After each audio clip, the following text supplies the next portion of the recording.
To this point in the article, then, Singer's presented us with two real-world inspired cases. And these are both cases where the discrimination involved is based on race, but the race seems relevant to the purposes of the people in the case.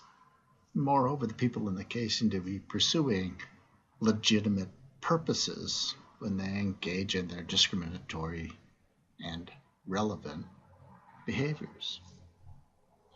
However, Singer notes, we have different intuitions or different consensus intuitions regarding these cases. On the one hand, Singer suggests, the consensus intuition and the argument that we would want to make would support the conclusion that the film director, in acting on their legitimate purpose of creating this film, is not morally wrong, at least, morally neutral, maybe, in taking into account the races of actors in casting for the film. On the other hand, when we look at the cake shop owner, who is trying to run a profitable business, again, a legitimate purpose, in a racially biased community, who acts in their hiring practices to take that racial bias of potential clientele into account, here the consensus intuition Singer suggests is that the cake shop owner is acting in a way that is morally wrong. The last case that Singer wants to consider is a case that he thinks is even more difficult for us to come to grips with. In this case, we have a landlord, and we find that the landlord discriminates against blacks, and that if a black person and a white person appear to be equally suitable as tenants, they have equally good references and work history and credit ratings and so on, the landlord invariably prefers the white applicant over the black applicant. Now, Singer tells us that if we push the landlord about the seemingly discriminatory nature of his or her preferences, the landlord will respond by noting there are many honest black people and there are many dishonest white people. But for reasons that the landlord doesn't pretend to understand, the landlord claims that empirically, statistically, what the landlord has discovered is that the odds of a white tenant defaulting are lower than the odds of a black tenant doing so, even in those cases where their references and other credentials appear to be equally good. Now, in this case, Singer notes that our temptation is probably to challenge the factual basis of the landlord's claim, to argue in effect that the race of the applicants isn't really relevant in light of the purpose of the landlord to run a profitable rental business. And he thinks that's a perfectly legitimate criticism.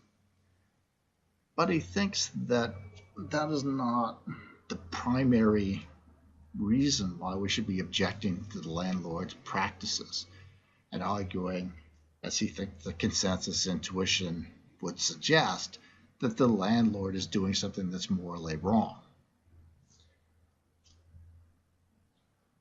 And so Singer wants to look at both the cake shop case and the landlord case, and he wants to try and come up with a means of differentiating them from our film director case, in part because he thinks we recognize that there's this consensus intuition regarding these cases that doesn't hold the film director to be engaging in morally or ethically blameworthy behavior, but does hold the cake shop owner and the landlord to be engaging in morally bad behavior.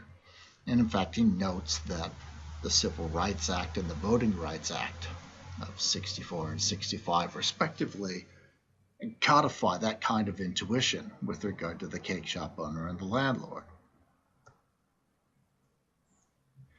And so he says, let's try and rehearse an argument that one might offer up to the effect that the film director, though engaging in a discriminatory action,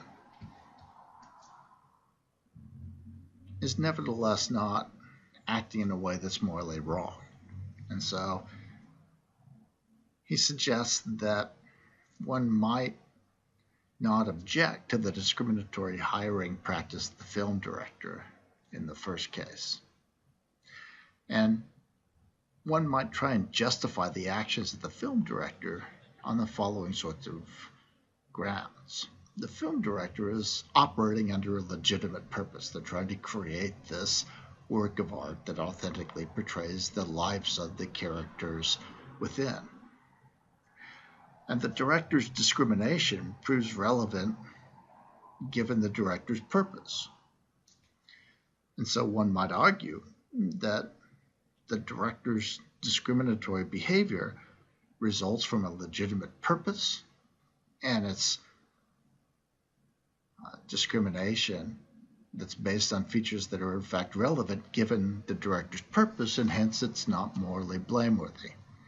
But Singer says that isn't going to work, because when we turn to the case of the cake shop owner and the landlord, it seems like we'd have to accept that line of argumentation in their cases as well. The cake shop owner and the landlord both have legitimate purposes. They're trying to run profitable businesses.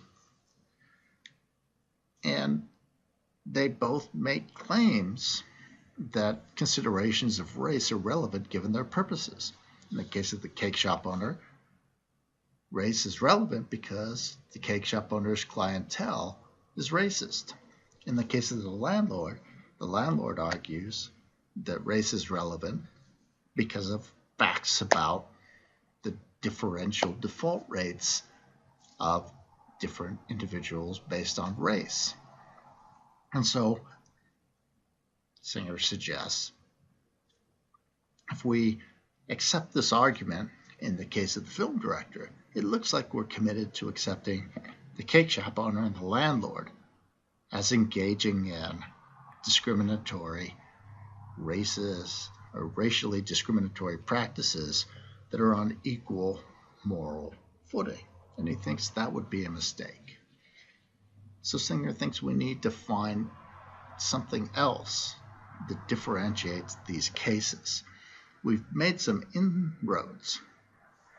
We've come to identify this idea of having a legitimate purpose, and we've come to identify the notion that when race or some other feature of an individual or group is relevant to a legitimate purpose, then that provides at least a prima facie way for that property to be taken into account in one's actions, and hence one's actions to be discriminatory in light of that property without necessarily resulting in them being morally bad. But we haven't gone far enough. We haven't figured out why we might argue that the film director is not acting in a way that's morally bad, but the cake shop owner and the landlord are.